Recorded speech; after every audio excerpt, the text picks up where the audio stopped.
Hey guys, what's up? I'm CJ and welcome back to my galaxy. Today we're just having a little bit of a chat about the Hunger Games and specifically, as you've probably seen from the title, a little bit about Peeta Mellark.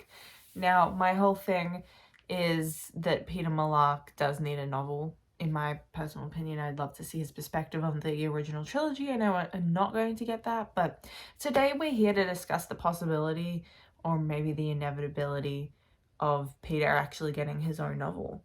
You know, you never know. And before we get into this whole topic, just specifically, I've said that twice in the last 30 seconds. But anyway, I want to just preface this by saying I know a lot of people, you guys are already typing this in the comments. I would love to read a Finnick novel. I love Finnick so much. I just want his perspective of everything. I just want Finnick's game so much. I know, I get it. I understand where you guys are coming from. I hear it all the time. I feel like this sort of topic, although, needs its own video. So if you guys want to hear what my perspective is on a Finnick novel and the possibility of getting a Finnick novel, let me know in the comments and I'll think about doing that at some point. But today we are simply talking about Peeta Mellark. Peeta Mellark, we all know him.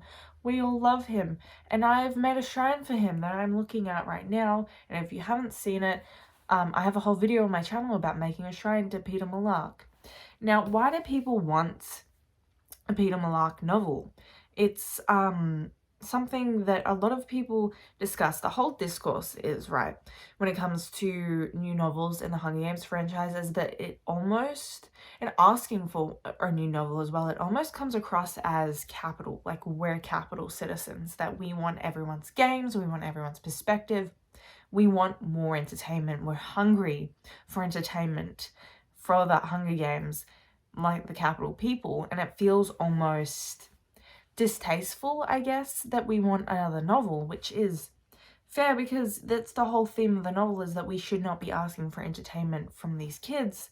Rather, we should be looking at the political implications and those themes in the books. It's just consumed through this YA perspective, right? So everyone wants it, but then we're questioning, like, should we actually want this kind of novel?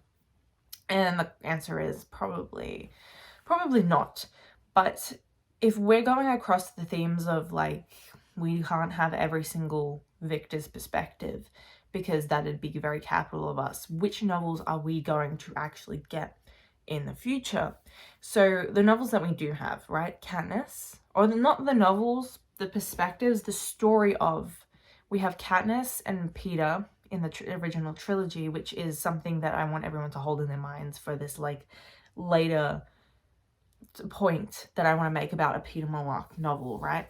So we have the story of Katniss and Peeta at the Star-Crossed Lovers, the people who took down the capital and freed Panem from oppression. And then we have Lucy Gray's story told from the perspective of Snow. Katniss and Peeta's story is obviously told from Katniss's perspective. And now we're getting Sunrise on the Reaping, which is going to be Haymitch's story from the perspective of Unknown, as currently as we know it. If you're watching this in the future, wondering, you know, after reading Sunrise on the Reaping, will we get a Peeta Mellark novel? I don't know if there's anything in Sunrise on the Reaping right now, if that'll reveal anything that could, you know, refute my point or mean that I'm right. I could be right, who knows? Maybe we will get a novel in the future. But, you know, I think about this topic a lot, actually, because so many people want the novel. So many people absolutely love Peeta as a character, especially through the lens of Katniss.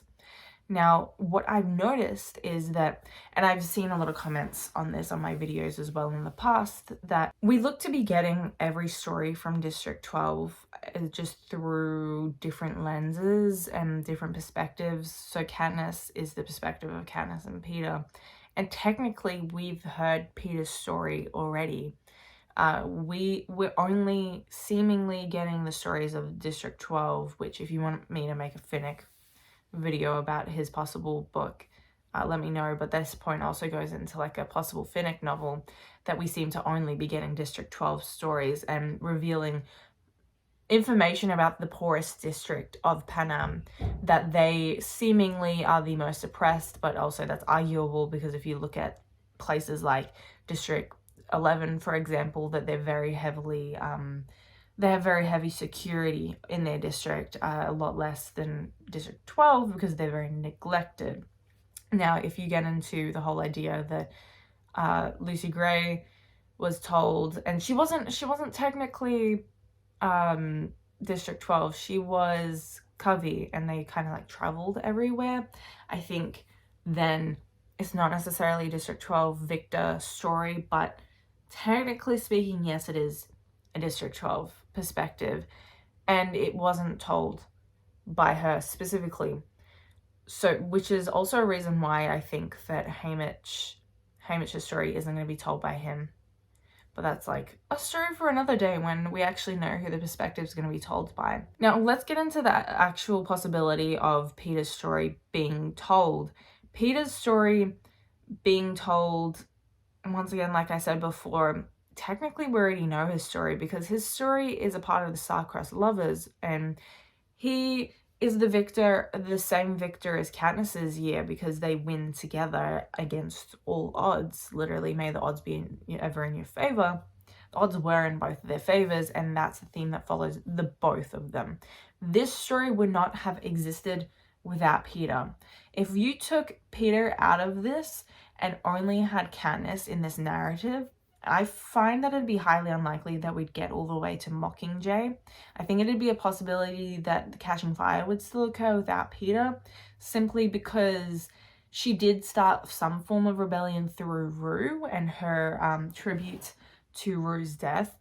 I still think that she would have been punished, Katniss specifically would have been punished by that, but if we get into the symbolism of Peeta being a Jabberjay versus Katniss's Mockingbird, and together they make the Mockingjay, and that kind of symbolism, together they make the Hunger Games, the original trilogy, and it is their story.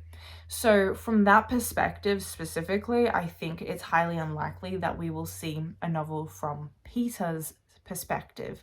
We're never going to get a novel, unfortunately. I know so many people love this, and I know there's a fan fiction about this out there that I haven't read. I don't really read fan fiction, but I've thought about it. I just don't know where it is or how to find it because once again, I don't read fan fiction, but there's a whole perspective of Peeta and his POV of the games and the original trilogy and what he was thinking, feeling throughout the whole ordeal. And I simply don't think we're going to get a canon story from Peeta from that perspective because the story's already been told. It'd be repetitive, and that's when we'd be turning into Capital Citizens and wanting that kind of entertainment out of Peeta when that's not the point. The point is the political side. It's political but consumable for young adults, so it's not just entertainment. It's got a lot of different themes that are a little bit maturer, but it's like easy to consume. You guys know what I mean. Even with them coming out with Sunrise and the Reaping, I'm a little bit skeptical that this is going to be a novel that we don't necessarily need. I trust Suzanne Collins with my whole heart. There's a reason why she's telling this story. But when I saw it, I was like, do we really need this? It's kind of repetitive. Because the only reason the prequel worked was because, you know, we didn't hear the 10th Hunger Games before. We didn't know what early Hunger Games looked like specifically, but we know what the 50th Hunger Games looked like.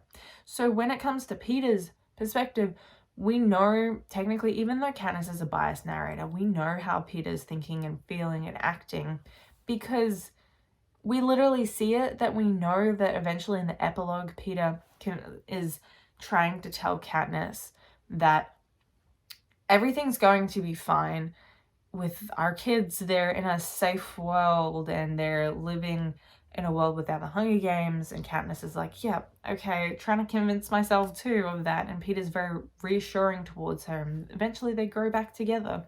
We technically know how the both of them feel after the games and the freeing of Panem and how they're living. The only thing that we don't know is how, one, they're funding their lifestyle.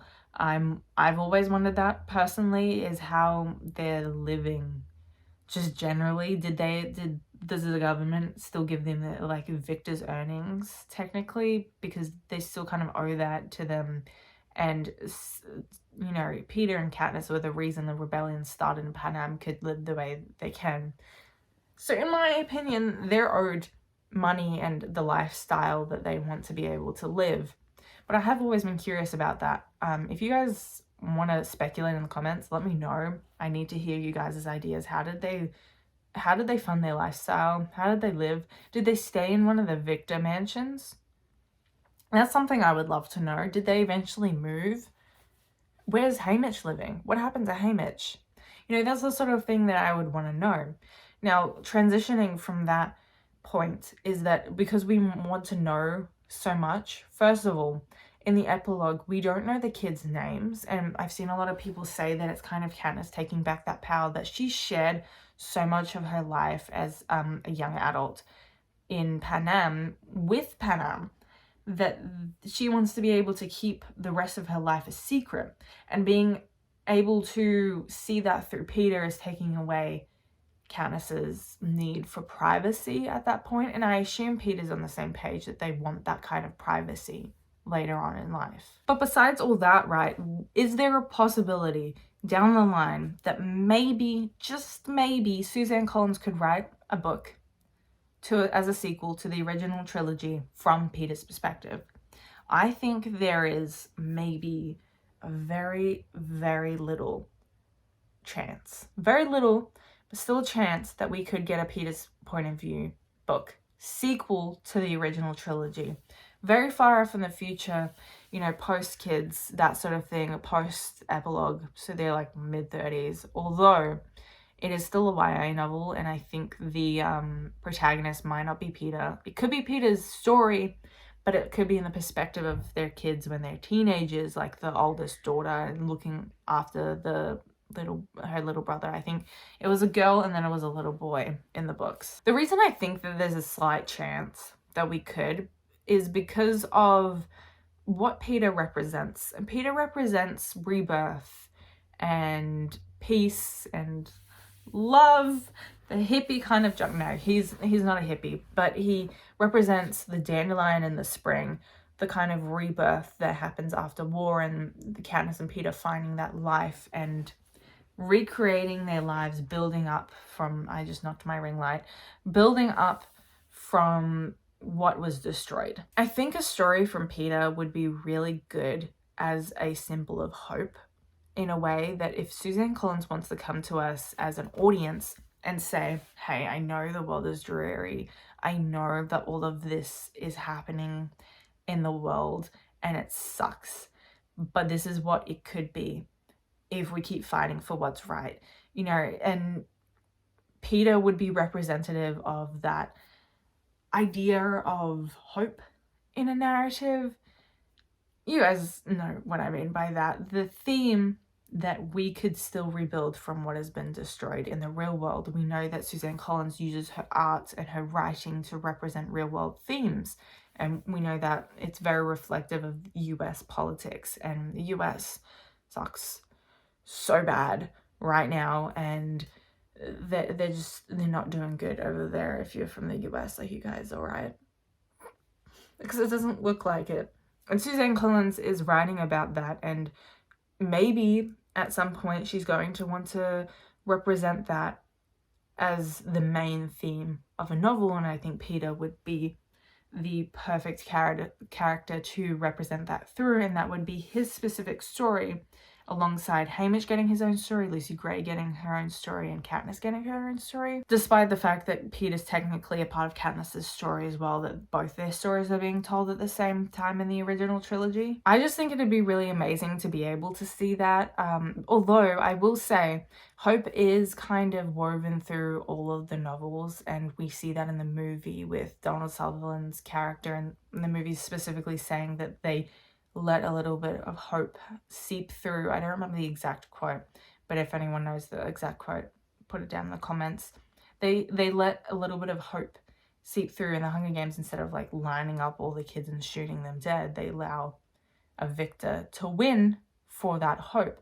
So hope is there as a theme. Obviously, it's not like she hasn't put that in there, but I just would find it really interesting for Peeta to be in a novel with that main theme, that the novel could just have an overarching, like, this is what we could have, this is what we're fighting for, and that could be Suzanne Collins' message in that book. Overall, I really don't think we're going to get a Peeta Mellark novel. However, I have made a video in the past saying that we weren't going to get another prequel novel, and I was wrong, and Sunrise on the Reaping was announced. So, you know, maybe I'll be wrong here and eventually we'll see a Peeta Mellark novel, or even just any sort of novel on hope and rebirth.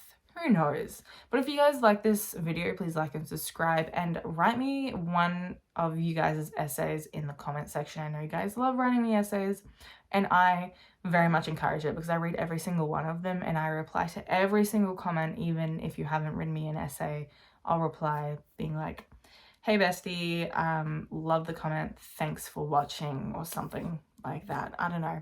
Talk about the Hunger Games down in the comment section below. How much do you love Peeta as a character? How much would you love to see him in his own novel, in his own story? Let me know. Once again, guys, I hope you enjoyed this video, but I've been CJ, and I'll see you guys in the next video. Bye!